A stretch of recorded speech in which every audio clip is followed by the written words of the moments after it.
a day before her actual driver's test,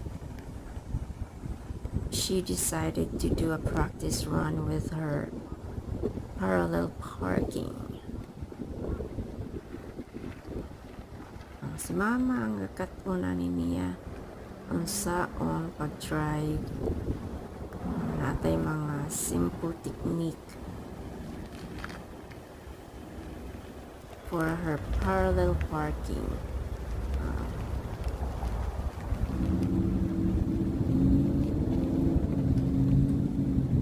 Okay ra kayo ang mga mama, okay man sad kaayo mukaton sa ilang mga anak.